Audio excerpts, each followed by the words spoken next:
முந்தானை முடிச்சு அந்த படத்தை யாருமே மறக்க மாட்டாங்க. அதனுடைய பாடல்களா இருக்கட்டும், ஊர்வசி அறிமுகமா இருக்கட்டும், உங்களோட நடிப்பு, திரைக்கதை எல்லாமே பிரமாதமா இருக்கும். அத பத்தி. இல்லை அதில் இருந்த ஊர்வசிக்கும் இன்னைக்கு இருக்கிற ஊர்வசிக்கும் சம்மந்தமே இல்லை. உண்மையிலேயே ஊர்வசி அப்படிங்கிற அளவுக்கு பட்டம் வாங்குற அளவுக்கு அவங்க அந்த அளவுக்கு ரொம்ப டேலண்டாக இருந்தாங்க. ஆமா. இன்னும் கமல் சார் கூட எல்லாம் அவங்க நடிச்சது அந்த படத்தெல்லாம் பார்க்கும்போது எனக்கு பயங்கர ஷாக்காக இருந்தது. என்ன எனக்கு தெரியும் நல்லா நடிக்கணும், ஏன்னா அந்த அந்த நேரத்தில் வந்து முந்தான முடிச்சில் 7 டேக் 8 டேக் இல்லாமல் ஓகே ஆகாது. அப்போ ஏன்னா விளையாட்டுத்தனமாக இருந்து கான்சன்ட்ரேட் பண்ணல. ஆனால் பின்னால் வர வர வர கவுண்டமணி சார் கூட என்கிட்ட சொல்லுவார், கவுண்டமணி அவர்கள், ராஜன் இந்த பொண்ணுக்கிட்ட ரொம்ப கேர்ஃபுல்லாக இருக்கணும்ப்பா, இது எந்த நேரத்தில் நடிக்கும் போது என்ன பண்ணுன்னே சொல்ல முடியாது, இதெல்லாம் எம்ஆர் ராதா ஜாதி. சிவாஜி சார் நடிச்சுட்டு இருக்கும்போது அவர் சைலண்டாக இருந்தால் கூட எதையாவது ஒன்று பண்ணிடுவார். அதனால் சிவாஜி சார் வந்து நான் லென்த்தாக பேசும்போது மாங்குன்னு பேசிட்டு இருப்பேன், இந்த நாள் 4 கிரவுண்டில் இருப்பார், திடீர்னு மூஞ்சி இப்படி ஏதாவது ஒன்று பண்ணி ஜனங்க மூடையே மாற்றிடுவார். அதனால் லென்த்தாக டைலாக் இருந்தால் என்னை மட்டும் எடு, அவருக்கு தனியாக இன்செர்ட் எடுத்துக்கோ அப்படின்னு சொல்லுவார். அந்த மாதிரி இந்த ஊர்வசி கேர்ஃபுல்லாக இல்லைன்னா எப்படி வேணாலும் இது பண்ணிடுவோம் அப்படின்னா. ஸோ அந்த டேலண்ட் எல்லாம் வந்து அவங்க அந்த இந்த படம் மைக்கேல் மதன காமராஜனா கமல் சார் கூட நடிக்கும்போது பார்த்தா அவ்வளோ சரளமாக நடித்தாங்க. ரொம்ப பெருமையாக இருந்தது. சரி, நம்ம இன்ட்ரடியூஸ் பண்ண ஒரு ஆர்டிஸ்ட் வந்து இவ்வளோ பிரமாதமாக நடிக்கிறாங்களே அப்படின்னு சொல்லிட்டு. மற்றபடி அந்த படமெல்லாம் வந்து நான் நினைத்ததுக்கு மேலே இந்த முருங்காயெல்லாம் நான் அப்போ நினைக்கவே இல்லை. நான் ஏதோ படத்தில் ஒரு சீன் அப்படின்னு சொல்லி வச்சேன், அவ்வளோதானே ஒழிய அது எத்தனை வருஷமானாலும் அதை பற்றி மறுபடியும் முதல் கேள்வி இன்னைக்கு முருங்கான்னு ஆரம்பித்தாங்க பார்த்தீங்களா. இந்த அளவுக்கு ஒரு கேள்வியாக வரும், இந்த அளவுக்கு அது நிற்க போகுது. இன்னும் என்னோட பேரமார்கள் அவங்கெல்லாம் வந்து அதை கேள்விப்பட்டு எல்லாரும் போய் அந்த கூகுள் பண்ணி சர்ச் பண்ணி பாக்குறாங்க அந்த சீன், அது எதனால அது அவ்வளவு ஃபேமஸ் ஆச்சுன்னு. உங்க கூட பணிபுரிஞ்ச ஹீரோயின்ஸ் எல்லாருமே பெரிய பெரிய ஆர்டிஸ்ட் இன்னைக்கு. ஸோ சரிதா, சோபனா, பானுப்பிரியா, பூர்ணிமாமா, ராதிகா, ஊர்வசி, இப்படி லிஸ்ட் நீண்டிட்டே போகுது. அவங்கள பத்தி நீங்க ஒரு விஷயம் சொல்லணும். ஒவ்வொருத்தரை பத்தி சொல்றதுன்னு நிறைய சொல்லலாம், சில சொல்லாத சுவாரஸ்யமான விஷயம். சரிதா நீங்களே கேட்டீங்க. சரிதா வந்து கடைசி வரைக்கும் வாங்க போங்கன்னு தான் பேசிட்டு இருந்தேன் படத்தில். அதாவது ஷூட்டிங் அப்போ, ஐயோ என்ன சார் நீங்கள் என்ன வாங்க போங்கன்னு சொல்கிறீங்க சார், சரிதான்னு பேர் சொல்லுங்க. என்ன இல்லைங்க அது பரவாயில்லைங்க அப்படின்னா வாங்க போங்கன்னே சொன்னால் அவங்களுக்கு ரொம்ப அன்ஈஸியாக ஃபீல் பண்ணால் கூட நான் கடைசி வரைக்கும். அதுக்கு என்ன காரணம்னா, என் படத்துக்கு முன்னாடியே தப்பு தாளங்கள்னு ஒரு படத்தில் நடித்தாங்க. அவங்க கல்யாணம் ஆகி ஒரு ஒய்ஃப் மாதிரி கேரக்டர் நடித்தாங்க. அதனால் நமக்கு அவங்கள ஒரு எல்டர்லி அப்படிங்கிற மாதிரியே எனக்கு ஒரு ஃபீலிங் இருந்ததுனால இந்த வாங்கன்னு ஆரம்பிச்சது கடைசி வரைக்கும் வாங்க போங்கன்னு தான் பேசிக்கிட்டு இருந்தேன். அதனால் இப்போ நினச்சாலும் அவங்க நினைக்கும் போது அது காமெடியாக இருக்கும். ஆனால் அதுதான் நடந்த உண்மை.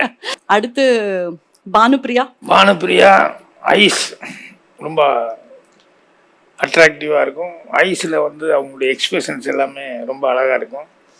ஸோ என்னுடைய கதாநாயகிகள் சில பேரெல்லாம் வந்து என்னென்னா முதல்ல வந்துட்டு அப்புறம் வேற எங்கேயோ போயிட்டாங்க, இங்கே தமிழ் இல்லாமல் இருந்தாங்க. அப்புறம் என் படத்தில் மறுபடியும் நான் கூப்பிட்டு அவங்கள ஃப்ரீயாக கால் சீட்டு வச்சு நடிக்கும்போது அதுக்கப்புறம் பிஸி ஆனாங்க. இது நம்ம சோபனா இவங்க எல்லாமே இங்கேருந்து போயிட்டு மலையாளம் அங்கேயும் இங்கேயும் தெலுங்குல ஹிந்தியெல்லாம் நடிச்சுட்டு அப்புறம் கொஞ்சம் ஃப்ரீயாக இருக்கிற நேரத்தில் நான் கூப்பிட்டு நடிக்க வச்சோன்னே மறுபடியும் மீண்டும் அவங்க வந்து இதானாங்க. சில பேர் அவங்கவுங்க இப்போ சுமதி ஃபஸ்ட்டு படம் அது சைல்டு ஆர்டிஸ்டாக நடிச்சது. அப்போ நிறைய பேர் ஆப்போசிட்டாக என்ன இவ்வளோ சின்ன பொண்ணாக இருக்கே, 10th படிக்கிற பொண்ணு அவ்வளோதான் இருக்கும் வேறு என்ன அப்படின்னு சொல்லிட்டு அந்த பொண்ணு சைல்டு ஆர்டிஸ்டாக இருந்தனால நல்லா பர்ஃபார்மன்ஸ் பண்ணும் அப்படின்னு சொல்லிட்டு அந்த நம்பிக்கையில் வச்சேன். இப்போ அவங்க இங்கேயும் கனடா இந்த நயகரா வாட்டர் ஃபால்ஸ் பக்கத்தில் எங்கேயும் அங்கே போகும்போது சார் உங்கள் சுமதி இங்கே தான் சார் இருக்காங்க அப்படின்னு சொல்லி சொன்னாங்க. ஆனால் நான் போய் பார்க்குறேன். சுலக்ஷனா அவங்களும் அதே மாதிரி தான். அவங்க இதில் வந்து நம்ம இவர் படத்துலலாம் நடித்தாங்க, சங்கராபரணம் நம்ம அவர் படத்துலலாம் நடித்து அதுக்கப்புறம் அவங்களும் இதே மாதிரி ஷார்ட்டுனாங்க. பட் நான் வந்து இல்லை ஏன்னா ஷார்ட்டாக மறுக்க மனுஷங்களே இல்லையா, அந்த மாதிரிலாம் இருக்கிறதே இல்லையா, எத்தனை பொண்ணுங்கள் நம்ம பார்க்குறோம் ஷார்ட்டுன்னு சொல்லிட்டு. அதனால் அதெல்லாம் ஒரு குறையே அல்ல அப்படிங்கிற மாதிரி நம்பிக்கையோடு போட்டேன். அது வில்லேஜ் கேரக்டருக்கு ரொம்ப அழகாக இருந்தது, ரொம்ப ஒர்க் அவுட் ஆச்சு. தொடர்ந்து பேசலாம் சார். வணக்கம். வணக்கம், சொல்லுங்க. வணக்கம் மேம், பாக்கியராஜ் சார் கிட்ட பேசணும். வணக்கம் சொல்லுங்க, கேட்டிருக்கேன் சார். உங்களுக்கு ரொம்ப பழக்கமான அறிமுகமானவங்க தான். ஐயோ தெரியலையே, கண்டுபிடிக்க முடியலையே, சாரி. டெல்லியில நேஷனல் அவார்ட் ஃபங்க்ஷனுக்கு போயிருந்த போது நீங்க ஒருத்தருக்கு சொல்லிருக்கீங்க சட்டப்பாவாடையும் புடவையும் வாங்கி கொடுக்குறேன் அப்படின்னு சொல்லிங்க சார். சொல்லுங்க. அது எப்ப February 26 வாங்கி கொடுப்பீங்க, எப்ப வாங்கி கொடுப்பீங்க சார்? சார் முடிஞ்ச வரைக்கும் அதுக்கு முன்னாலேயே வாங்கி கொடுக்க முடியுமா பாக்குறேன், இல்லைன்னா அன்னைக்காவது நான் கொடுத்துட்றேன். கண்டிப்பா கண்டிப்பா எங்க சார். நட்சத்திரா டைரக்டர் பேசுறது. நீண்ட முதல் மரியாதை டைரக்டர் ஓ ஹீரோயின். ஓகே. ஏன்னா அவங்க வந்து படத்துல வந்து நான் நேரில் பார்க்கும்போது பூரா இது மாடர்ன் ட்ரெஸ்ஸில் ஜீன்ஸ் அது இது போட்டுக்கிட்டு இது பண்ணாங்க. அதனால அந்த பெண்ணா நடக்கிற அந்த நளினம் இருக்குமில்ல, அது கொஞ்சம் மிஸ் ஆச்சு. சார் இதுக்கு ஒரு பாவாடை தாவணி போட்டு விடுங்க சார், கொஞ்சம் அப்படி நடந்து பழகட்டும்னு எங்கள் டைரக்டர் சொல்லிகிட்டே இருந்தேன். அதை ஞாபகம் வச்சுக்கிட்டு எப்போ வாங்கி ஓ கொடுக்குறீங்க? 26ஆம் தேதி கல்யாணம். வாழ்த்துக்கள்மா, நான் நேரில் வந்து வாழ்த்துறேன். Thank you for காலிங்மா. இந்த குரு சிஷ்யன் விஷயங்கள் பார்த்தீங்கன்னா, இப்போ ஃபார் எக்ஸாம்பிள் பாரதி ராஜா சாரை பற்றி உங்களுக்கு அவருக்கும் இருக்கிற ஒரு ரேப்போ, அதே மாதிரி பார்த்திபன் சார்கிட்ட பேசும்போது அவருக்கும் உங்களுக்குமான ஒரு உறவு. ஸோ இது வந்து இப்போ மிஸ்ஸிங்காக இருக்கு நீங்க நினைக்கிறீங்களா? அந்த குரு பக்தியோ இல்லாட்டி அந்த குரு சிஷ்யனுக்கான உறவு, இந்த ஒரு பியூட்டிஃபுல் ரிலேஷன்ஷிப். மாறுதல் ஒன்றே உலகில் மாறாதுன்னு சொல்லுவாங்க. அதனால இப்போ அது இல்லை, வெளியே நமக்கு தெரியாமல் இருக்கலாம் ஒழிய உள்ளே வந்து கண்டிப்பாக இருக்கும் ஒவ்வொருத்தருடையும். இப்போ நாங்கள் காமிக்கிறது எங்களுடைய வே ஆஃப் எக்ஸ்பிரஷனுக்கும் இன்றைக்கி இருக்கிறவங்களுடைய எக்ஸ்பிரஷனுக்கும் கொஞ்சம் வித்தியாசம் இருக்கும். ஆனால் அதுக்காக அவங்க வந்து கம்மியாக குருவை மதிக்கலை அப்படின்னுலாம் அர்த்தம் இல்லை. அவங்க இன்றைக்கி மாடர்னாக இருக்கிற காலத்தில் வந்து மாடர்னாக வந்து இருக்கிற டைரக்டர்ஸுமே வந்து ஒரு ட்ரிங்க்ஸ் சாப்பிட்டா கூட வடா அப்படின்னு சொல்லி சேர்ஸ் அப்படிங்கிறாங்க, ஸ்மோக் பண்ணுறியா அப்படிங்கிறாங்க, இப்படியெல்லாம் போயிடுறாங்க. ஸோ ஒரு மாடர்ன் அப்படின்னு சொல்லி வரும்போது இல்லை, அதை பற்றி நான் பேசணும் உங்கள்கிட்ட. அதுக்கு நல்ல ஒரு காலர்.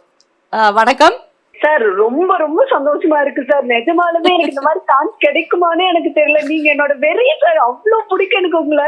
நேற்று நைட்டு கூட ஃபுல்லா மௌனராகம் படம் பார்த்துட்டு தான் தூங்கினேன் சார். நான் மௌன கீதங்கள் சார் எனக்கு உண்மையாவே சொல்ல, நான் உங்களை ஒரே ஒரு டைம் என்னோட காலேஜ் லைஃப்ல பாத்துருக்கேன்.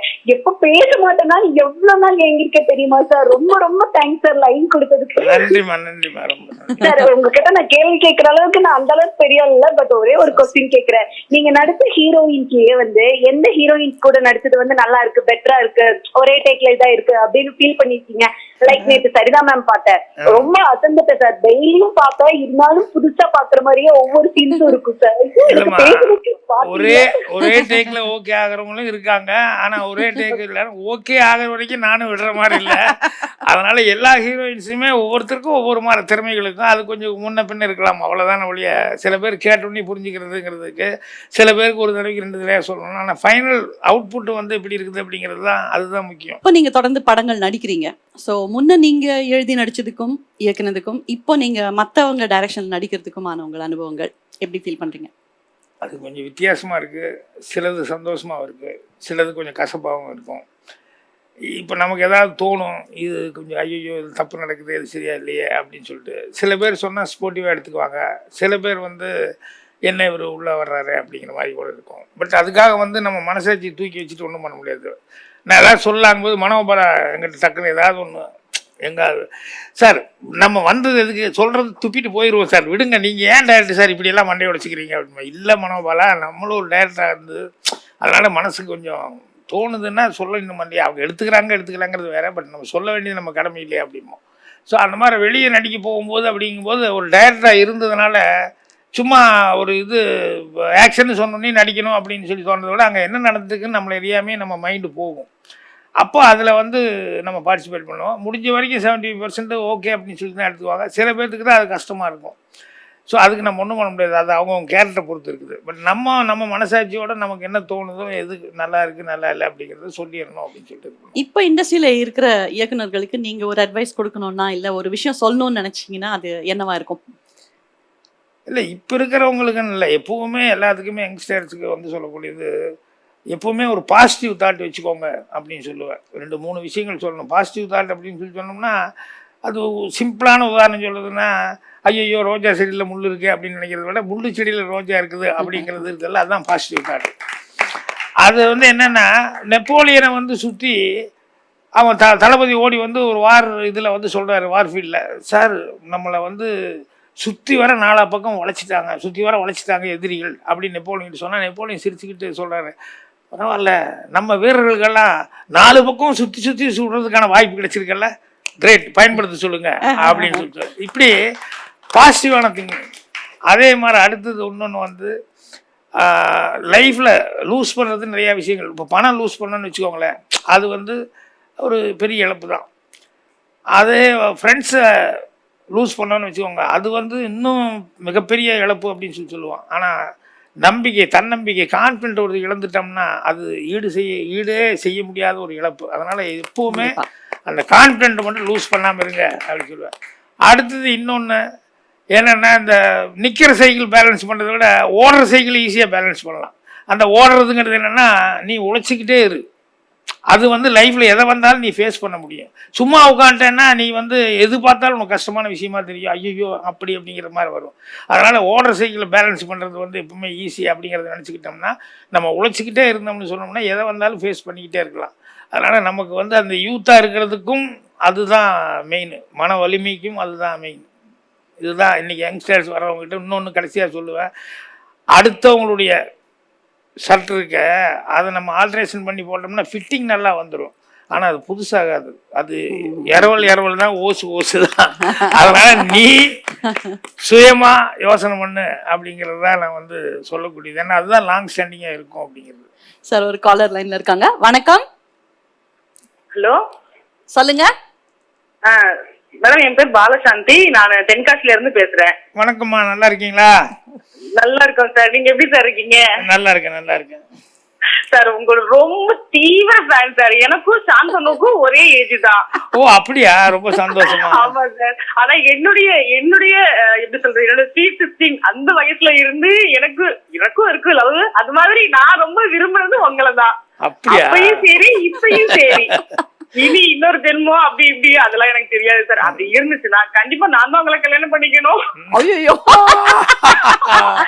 பூர்ணிமாமா காதுல விழுந்துரும். லைவ்ல இப்படி எல்லாம் பேசாதீங்க.